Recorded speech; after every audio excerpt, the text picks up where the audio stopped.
Hola mis queridos amigos, nuevamente con ustedes, su doctor Tila, el que ronca en esta negra noche neoliberal latinoamericana, sudamericana, ecuatoriana, un consejero de internautas que hoy día les va a hablar acerca de Maradona, cuando América Latina y el mundo está viviendo un momento extraordinario, que es su muerte. En la historia de la humanidad, la muerte ha sido el camino de la gloria para muchos seres humanos, más allá de la vida. Por ejemplo, Gandhi, pues la muerte significó la gloria de él. Abraham Lincoln igual. Y Magallanes, cuando ya cruzó, el haber muerto en el mismo viaje que hizo, significó la gloria.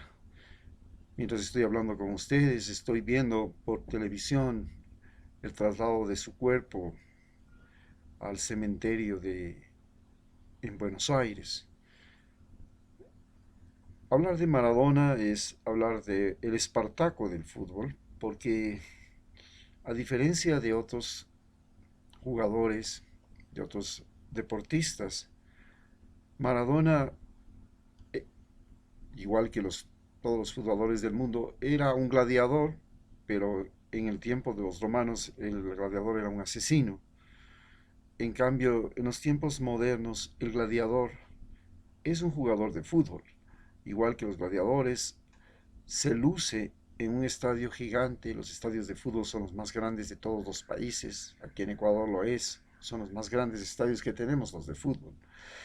Y pasa todo lo mismo en Sudamérica. Y por supuesto hay que entender que Maradona llegó a ser un gladiador del fútbol extraordinario porque tenía ciertas características particulares. Por ejemplo, era pequeño y era un momento en el que el fútbol estaba considerado un deporte para altos y de pronto aparece un chiquitín. En segundo lugar, ya el fútbol había tenido un shock inventado por los ingleses, desarrollado en Europa, parte de las Olimpiadas. El fútbol comienza a convertirse en un deporte de blancos, pero por supuesto Pelé en 1959 le da, produce el primer shock al fútbol cuando es campeón mundial y él es negro y es la estrella del mundial y tiene solo 19 años.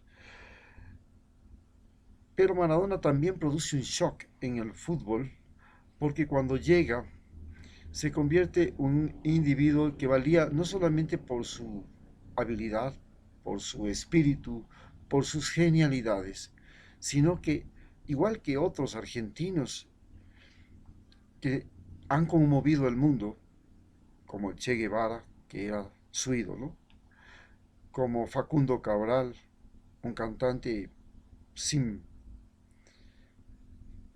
un errante, un trovador, son gente que han conmocionado el planeta Tierra y de origen argentino, que tienen algo en común. Esto de que se sienten y se pueden convertir en individuos universales.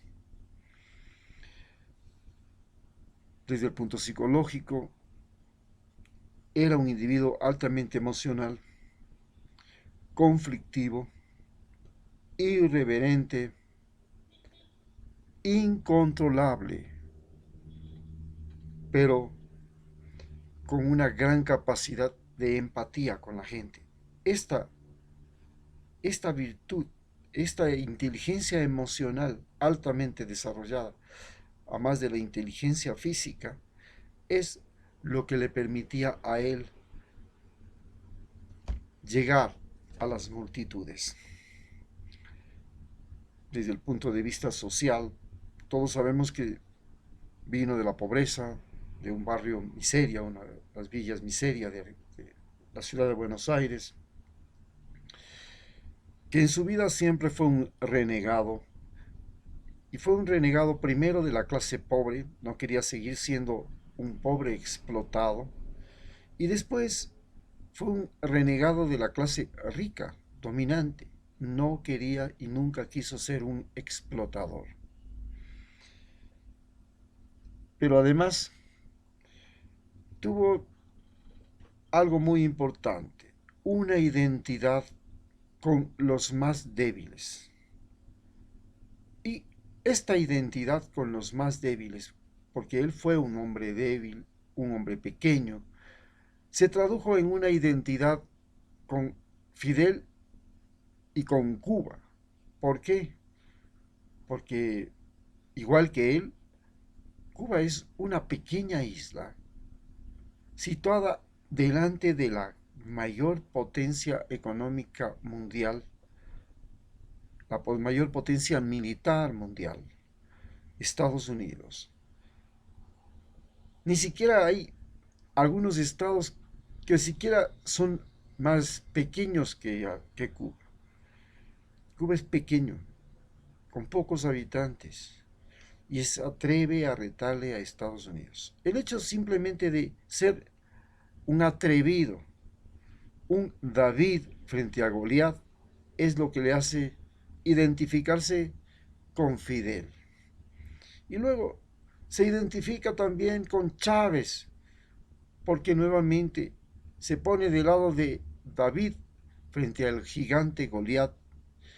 David Chávez frente al gigante Goliat, Estados Unidos. Y lo mismo lo hace con Bolivia, con Ecuador y luego con Brasil. Era el saber que los pequeños no son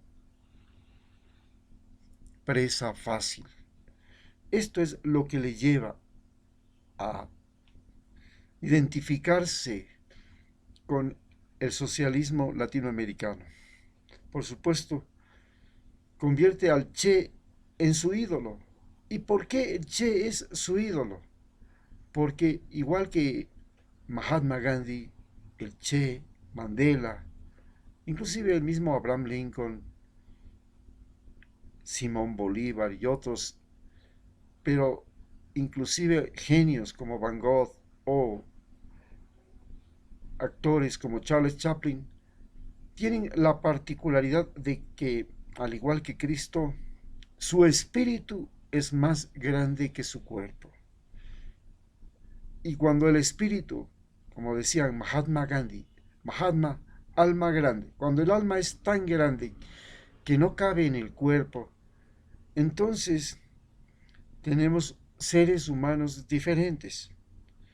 Son seres humanos que tienen algo que es más allá de dinero, más allá de conocimientos e inteligencia, más allá de la habilidad, más allá de el buen gusto, la estética, más allá de la imaginación, la creatividad, tienen algo que es muy particular y que en lo que los seres humanos siempre han creído que existe y que es el alma. El alma quiere decir el estado de ánimo.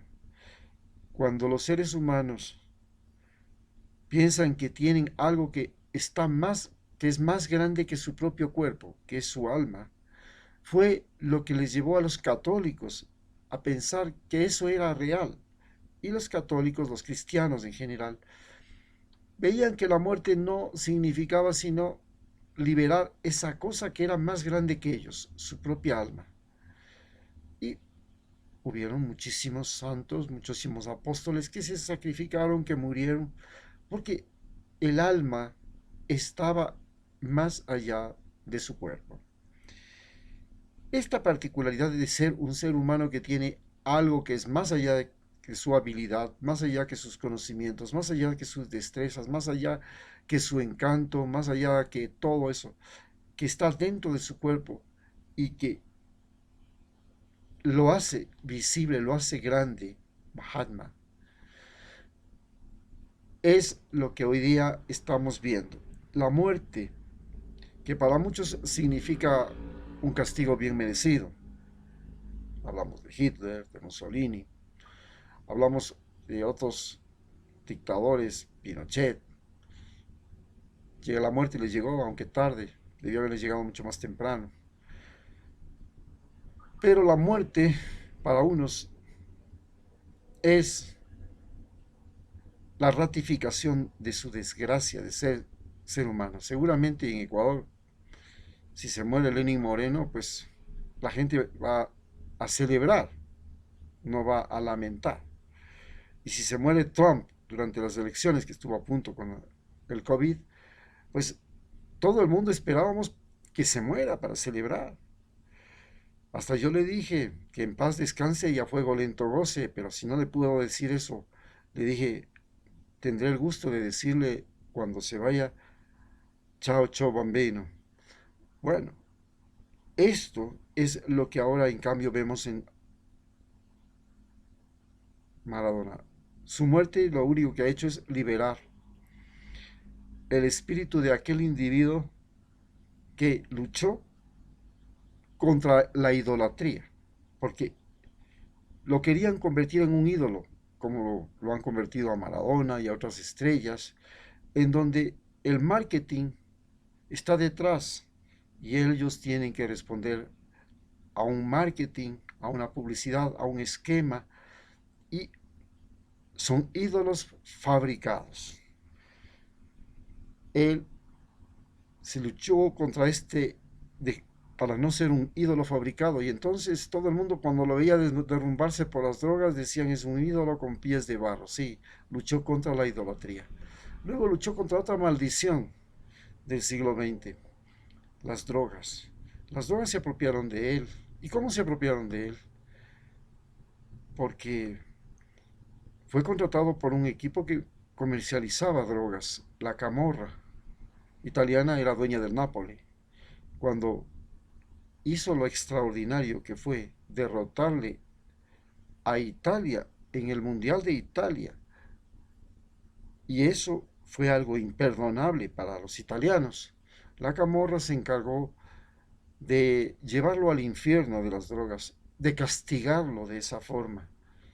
Y fue Fidel y Cuba la que le ayudaron a salir y a luchar contra ese infierno de las drogas.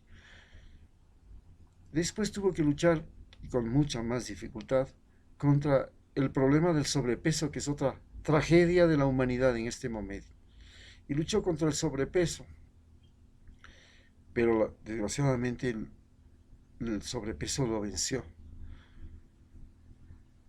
Pero además, su lucha no fue solamente contra esos que son los males del siglo XX, la idolatría, la vanidad, las drogas, el sobrepeso, sino también luchó contra otra maldad del siglo XX, que fue el sistema de explotación que existe sobre los países latinoamericanos, que nos convierte en productores de mano de obra barata, de jugadores también de fútbol y en productores de materias primas mal pagadas. Y todo eso se lo hace como en el tiempo de Roma, como en el tiempo de Egipto, los que trabajan, los que hacen el trabajo duro, los que producen la tierra, tienen que vivir una esclavitud. Y esa esclavitud es la que vivimos en América Latina. Una esclavitud que, ¿a qué? Ahora estamos esclavizados a las deudas. Estamos esclavizados a la moda. Estamos esclavizados a gobiernos que son impuestos desde afuera o que llegan sorprendentemente al poder y luego juegan con los derechos de todos nosotros. Esos son los que han creado los infiernillos que ahora se llaman países latinoamericanos que viven la debacle en esta pandemia. Y en esta pandemia donde los muertos han abundado, el que Él sea uno más de esos muertos, que se haya ido con ellos y que les haya ido a acompañar a nuestros muertos más queridos, por lo menos para levantarles el ánimo en el cielo, jugando un partido directamente con Dios, será muy, muy bello. Es por eso que, como Espartaco, Lenin, Maradona se ha convertido en el Espartaco del fútbol, el hombre que se atrevió a retar al poder de la FIFA, al poder de las grandes empresas del fútbol, que se atrevió a retar a los dueños de los deportes, de los espectáculos, del cine y la televisión, de las comunicaciones, como es Estados Unidos, y se atrevió a retar a las enfermedades, a las debilidades humanas, y nos lleva a nosotros a concebir que nosotros los latinoamericanos podemos llegar a ser todos, desde los más chiquitos hasta los más grandes, unos renegados como él que pueden cambiar y alegrar al mundo. Muchas gracias.